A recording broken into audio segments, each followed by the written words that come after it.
Kakadosh Boker Or. I wanted to share with you a beautiful idea. In our parasha, we're going to speak about the entire concept of the campings in Parasha Be'alotecha, and there's a few terminologies which are mentioned again and again and again. It's repeated. One of them is going to be Al Pi Hashem Yisu, Al Pi Hashem Yachanu, which means that Al Pi Hashem Yachanu, they're going to camp by the mouth of Hashem and they're going to travel by the mouth of Hashem. That goes in 3 times in this week's parasha, just at the beginning where it says in Bamidbar chapter 9, Pasuk 18, 20, and 23. And then you have the same thing in Mishmeret Hashem Shamaru, V'Shamru B'nei Yisrael Mishmeret Hashem. Also, so there's an incredible yesod brought down by Rav Itzela Vilazhiner. This is the son of Rav Chaim Volozhin. Remember, Rav Chaim Volozhin wrote the Sefer Nefesh HaChaim, and he actually said something like this. It's something incredible. And he says like this: what was the purpose of Bnei Yisrael coming and traveling during the desert? And he says the purpose is that the desert, just like the Ramban says, is a place of tum'ah. That's what the Ramban says on the Shilachet HaSeir HaMidbara. We know that when the Kohen Gadol had the service of the Kohen Gadol, he used to take one of the he-goats and he used to use it for himself, and one, they used to send it out to the desert, Midbara. Why? That was a Seir Azazel, to Azazel. The Midbar, the desert, is a chelek of Esav Rasha. And therefore it says, just like he says, Hena Esav Ish Sa'ir. The Midbar is a place which is desolate. It's the place of Esav Samech Mem Rasha. And therefore that's the place of the Tumah. So the Dora Midbar, the generation of the desert, meaning the ones that were Mekabel the Torah and everything, they had the power to come and to purify the desert. And therefore, says Rav Yitzchak Volozhin, any place where the Kochot Tumah was very, very strong, they had to stay there for a very long time. And if the Kochot of the Tumah was very, very weak, so then there was enough just to be there for 1 day or 2 days, and that's it. And then they just took off. They left. Now, if you think about it, it would have been the exact opposite. If it's going to be a place where there's so much Tumah, it means that they don't learn the best. They don't, they're not always in a good. So therefore, if it's going to be like that, so therefore the opposite. They should go there and leave quickly. Why is it that it's kilu that you're staying even much more time? So the rabbis come and they say, right, that we have to actually understand what's the explanation in the pasuk. We say, the pasuk says, Vahi dvar Hashem, right, lemor, aloch, karati livnei Yerushalayim lemor, Ko aman Hashem zacharti la chesed neurayich hava krutayich lichtecha acharei bamidbar ve'etzlo zerua. This is in Yirmiyahu, the Haftarah. And this Haftarah, it says that we are looking at the chesed that Bnei Yisrael came after me in the desert. What does that mean? The pshat pashut is that avat krutayich, Hashem loves us because we went to a place where there's nothing. We went after Hashem, a place where there's nothing, right? There's no food. We went after Hashem. But really, be'emet lechtecha acharei bamidbar is that it's a place of tum'ah, of difficulties, of trials, a place where there's not a lot of ruchaniyut. But we still stayed there only for HaKadosh Baruch Hu. And we did everything only for HaKadosh Baruch Hu. Now, we would have thought, okay, so this is what happened in the desert. But really, be'emet, this happens to every single Jew. Every single Jew, right, they have what's called Yemei Ahava v'Yemei Sin'ah, days of love and days of hatred. What does that mean, Yemei Ahava, days of love?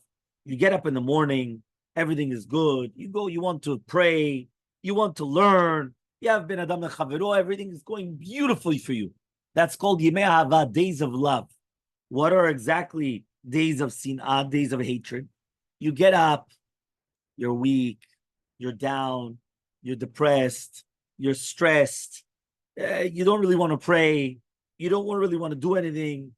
Yemei Sin'ah, days of hatred, you don't want to do a thing. You're out of there. Says the Stipler, sometimes there's a reason.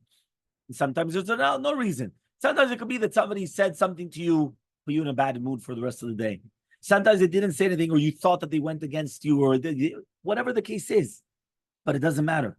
He says a person has to understand that Yemei Sin'ah, days of hatred, is like the desert. And therefore the purpose is to come and to go against the darkness. to come and to have, and only if you do that, you will have a lot of siyata dishmaya. And he says, and that's explanation in the pasuk. The pasuk says in Kohelet, "Biyom tova heye betov." On a good day, it's going to be good. Uviyom ra'a, on a bad day, re'eh gam et ze le'umat ze asa Elokim. You're going to see that HaKadosh Baruch Hu made it parallel. What does that mean exactly? He says these are the days of Ava, the days of good. It's going to be good. But even the days of the Sin'ah, look at the future. What does that mean? He comes and he says, that's the explanation of Hutner when he comes and he says, Sheva yipol tzaddik vekam. We think that it means that a tzaddik falls 7 times and he gets up. He says, no. In order for us to become a tzaddik, we must fall. And then we get up again. That's in order for us to become better. And he says that's the explanation also in the pasuk in Micha, Al tismichi ohavti li ki nafalti kamti, ki yeshev b'choshech Hashem oli. What does that mean? Im lo nafalti, lo kamti. You can't get up if you didn't fall. And if you're not in choshech, so then Hashem will never be your light. If you're not in darkness, Hashem can never be your light. So it's only when Hashem is your when you're going to be in darkness, Hashem is going to be your light. And therefore, every single person has to understand that it's not pashut, right? But whatever you gain during the time of Ahava is nothing in comparison what you gain during the time of bad, of sin'ah. And we're going to bring 2 proofs to this. The first proof is Shaul HaMelech. King Shaul, we know, he was an incredible tzaddik. He was a Bechid Hashem, but at the end of his life, he was put in a terrible situation. What happened was the Pelishtim are coming and fighting against Israel, and they're with all their strengths. And now he comes and he starts asking. The Nevi'im don't answer him. The Urim V'Tumim don't answer him. He doesn't know what's going on. So what does he do? He goes to some woman that she knows black magic, and she brings up a sorcerer that brings up the spirit of Shemuel HaNavi. And Shemuel HaNavi gives him on the head and he says, Atem timseu biyad Pelishtim, you're going to be in the hands of Pelishtim. Machar ata uvanecha enam. Tomorrow you and your children, you're going to die. And you're going to be with me. Now he comes and he says, imagine what type of a person, when they get that Besurah, they get this vision being told by Shemuel HaNavi. It's not just a stand by the way, maybe. He's told tomorrow he's going out to war, but he's going to die. Him and his 3 children. What would we do in such a situation? What would we do in such a situation? So it says, obviously, he didn't want to eat. They forced him to eat. He was on the floor, right? But what does he do? The next day he gets up and he goes out with his 3 children. Chazal HaKadoshim come and they say, during that time, HaKadosh Baruch Hu called Malachei Asharet, and he told the ministering angels, Re'u, look, B'riyah shebarati b'olami. Look at this creature that I created, right, in my world. A person goes to a wedding, and he's going to take his children with him or not. Sometimes not. He doesn't want the Ain Hadas. He doesn't want to take everybody there. He goes out to war. He knows that he's coming back in coffins. He knows that. But he still goes with his 3 children. Why? Because that's what Hashem commanded him, and that's what he's going to do. He says, Re'u b'riyah shebarati le'olami. Look at such a creature that I created in my world. Now he comes and he says, what does that mean? We know that when HaKadosh Baruch Hu wanted to create the world, what happened was that the Malachim they didn't want. And now Hashem is saying, wasn't it worth it to come and create so many millions of people just to have this one person in my world? Now, when did he get this? He didn't get this when he was the king. He didn't get this in the good years. When did he get it? On the black day of his life. The worst day of his life, when he's told tomorrow he's going out to war, him and 3 children, and they're all coming back in coffins. And you know what? He still went out. That's when HaKadosh Baruch Hu comes and he says, look at the creature that I came and I created. Davka specifically in a time of sin'ah, and specifically in a time when it's not going good for you, when things are not going well. And that's specifically when HaKadosh Baruch Hu comes and he says, look at the person that I created. That's what I wanted. Another example comes with David HaMelech. Listen to this. What was one of the worst days in David HaMelech's life? You know when that was? His own son wanted to come, rebel against him and kill him, of Shalom. Almost all of Klal Yisrael were with Shalom. Achitophel, right, the Gaon Ador, the rabbi of David HaMelech, right? David HaMelech had a few different people and he ran out in the middle of the night. Imagine, he's the king. And in the middle of the night, he has to run like a fugitive. He goes down Nachal Kidron. Shimi ben Gera is the head of the Sanhedrin, and he was a rabbi of Shlomo HaMelech. Shimi ben Gera comes and he sees him, and he throws at him a klala nimretzet. He curses him out. Now, there wasn't just Stam.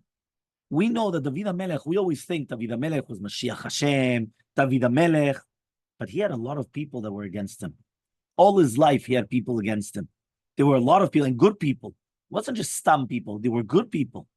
And he says it started with already his genealogy, saying that he was Pasul, he wasn't able to get married into the Klal Yisrael, he wasn't able to become king. They thought he was a mamzer. They thought, and now all of a sudden, and then after the story with Bathsheba, so imagine how many things that went on through his life. And imagine what they're telling him. All of Klal Yisrael, they want to come. So they say, look at the proof. Your own son wants to kill you? Is that normal? So obviously not. So there's a proof that you're wrong. You're not a good guy. And he comes and he tells them, what is Klala Nimretzet? Nimretzet, says the rabbis, it's a Rashet Tevot. Noef, you're an adulterer, right? Mem, Moavi, you're a Moabite, so you're not allowed to come into Klal. Resh, you're Rotzeach, right? He says, what does that mean? David HaMelech accepted everything with love, and David HaMelech comes and he says, Hashem amar lo kilel. Hashem told him to curse me. That's my tikkun. This is my kaparat avonot. And therefore, I'm going to accept everything with love. Everything with love. The Chavetz Chaim brings a midrash that at that moment, he was zochet to be the regel revi b'merkava. What does that mean? Throughout all the entire lifetime of David HaMelech, he always aspired to become like one of the three avot, like our forefathers. However, though, right, and that's what David HaMelech comes and he says, which means HaKadosh Baruch Hu, one day of learning of the Torah, of my Torah, is more important than the 1,000 sacrifices that Shlomo Melech is going to come and bring. Now, we don't understand sacrifices, but Shlomo Melech knew very well the power of sacrifices. And still, David HaMelech was only zocheh, only merited to become one of the four of the, we're going to say, of the chair holders, right? One of the four legs of the throne of HaKadosh Baruch Hu, only in that moment, on the most darkest day of his life. He's being pursued, trying to be killed by his own son. There's a rebellion against him. It's a coup. And his own son is out to get him. You have somebody that sees the Rosh of the Sanhedrin, that he comes and he curses him out. And only after he accepts it with za'ava, with love, HaKadosh Baruch Hu comes and he says, now you are going to become like one of the forefathers. Now you are the regel reviyah of the Merkava. What does that mean, regel reviyah Merkava? You come and you hold up the Kavod Torah. You hold up what it is. The Gaon Vilna comes and he explains, that's explanation in the Mishnah in Pirkei Avot. Kol ha-mekayem et haTorah me'oni, sofa lekayemol me'osher. V'chol mevatel et haTorah me'osher, sofo levatela me'oni. What does that mean? The simple explanation is that if you're going to come and learn the Torah when you're poor, even when you become rich, you're going to learn it. But if you're going to be vatel the Torah when you're rich, you're not going to be able to learn it even when you're poor. What does that mean? The Gaon says we're not only talking about money and wealth. We're talking about in the dot, in the brain. What does that mean? Kochot nefesh. When a person is happy, yemei ava, if he's going to come and he's going to waste his time, so then even when he's going to be sad, he won't be able to learn as well. But if somebody is going to learn Torah, even though they're down, but he's got a shiur, but he's down, he doesn't feel like it, he doesn't feel like learning, but he's still going to come, he's still going to pray, he's still going to. So then what happens? So then during the days of Ahava, that's when he's going to come and he's going to be able to have the best of the best. Because Zelu Matzeh, what does that mean, Zelu Matzeh? Exactly. He comes and he says, you're going to have much more of a beracha during the time. So he comes and he says, there's going to be 5 different advices to help us when things are not going well. Listen to this, because this is based upon, this is my Mamash psychology trying to come and teach us that when a person is down, there's going to be 5 different ways how to come and help ourselves. Number one, Tzarat Rabim Chetzi Nechama. What does that mean? When we start coming and speaking to other people, right, what happens is the person, he's got a mashbet. So he thinks that he's the only one. And since he thinks he's the only one, so therefore so I'm going to tell you a secret. Everybody has those problems. What does that mean everyone has those problems? If you turn to your left, the guy that you speak to, he had your problem 2 weeks ago. And if you turn to your right, that guy's going to have the problem next week. Meaning everybody has challenges. Everybody has problems. But Sarat Rabim Chetzi Nechama, when you share it and you realize that you're not alone and that a lot of people have also gone through it, you'll be able to get out of it. Number two, the second advice is that when you're in it, you're in the bubble, you think that you're never going to get out of it. And therefore you feel bad, you're depressed, you're upset, you don't know what to do, and you don't actually realize that it's not true. There was once a Jew that went to the stipler, and he was very, very upset, and the stipler went and he made with his hands, as if, been there, done that. Everybody goes through different ups and downs in life. It does not exist that somebody that won't do that. So he says, when you think that you're not going to go through it, it doesn't exist. Every single choli, every single sickness or everything, they're cholaim ne'emanim. What does it mean ne'emanim? They come at a certain time and they are supposed to leave at a certain time. Sometimes it could be a week, sometimes it could be a day, sometimes it could be a month, sometimes it could be a few months, but they will leave. It's true, through crying and tefillot, you could quicken the process. But until then, there's an exact time for everything.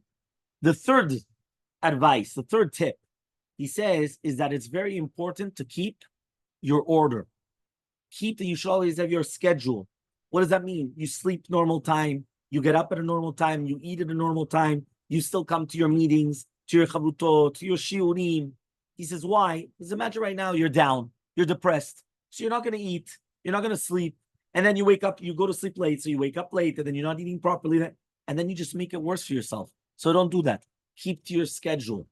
Tip number 4, even though we just said keep to your schedule, you could lighten it up a little bit.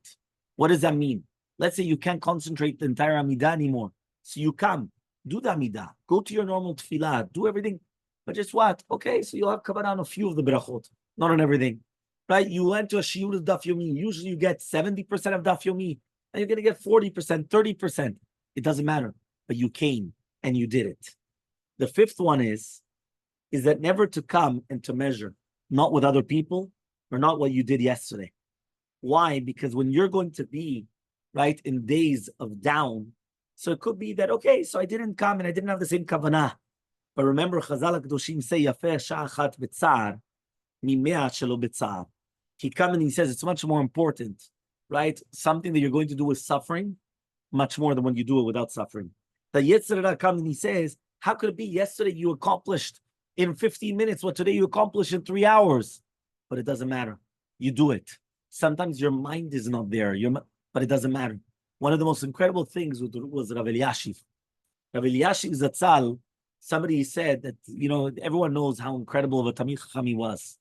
But the last year when he passed away, he was 102. When he passed away, he was very, very, very weak. He stopped giving shiurim, even though he used to give shiurim all the time with Mesirut Nefesh, with all his devotion and everything. But he didn't stop learning. He slept more, but he never stopped learning.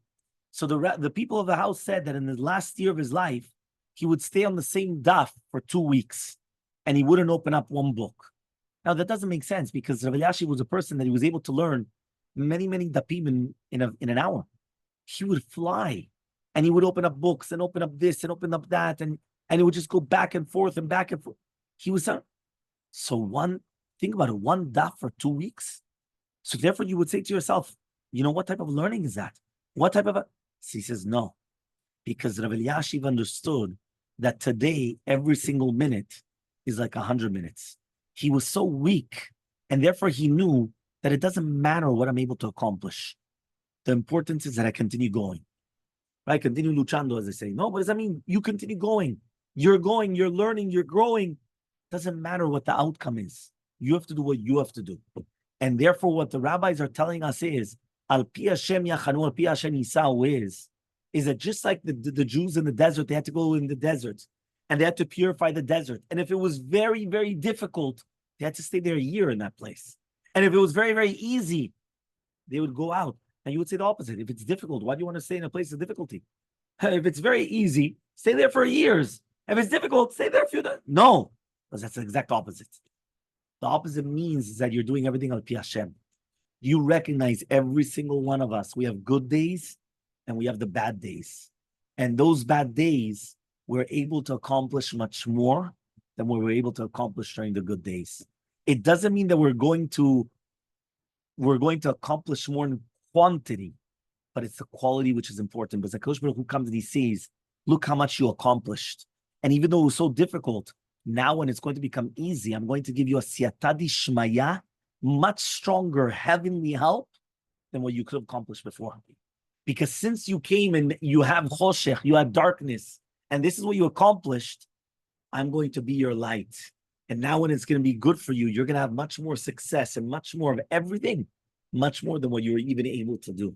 Because at the end of the day, HaKadosh Baruch Hu is always with us. And therefore, as you yourself just said, never give up 100%. When you're down again, a person cannot obligate himself to do that which he was doing during the days of love, of Yemei Ahava. But what he can do is that he must try to do his maximum. Take it a little bit easy instead of learning every single thing, a little bit less, but he comes, he still has his shiurim, he still has tefillot, he still has everything. Okay, so he can't have all the concentration that he had before, but it doesn't matter. Don't give up. Remember that right now you're in a bad day. Tomorrow, Bezrat Hashem, will be better. But when tomorrow is going to be better, you're going to have much more heavenly help because today you also tried your best and you did your maximum, Bezrat Hashem. Shabbat Shalom.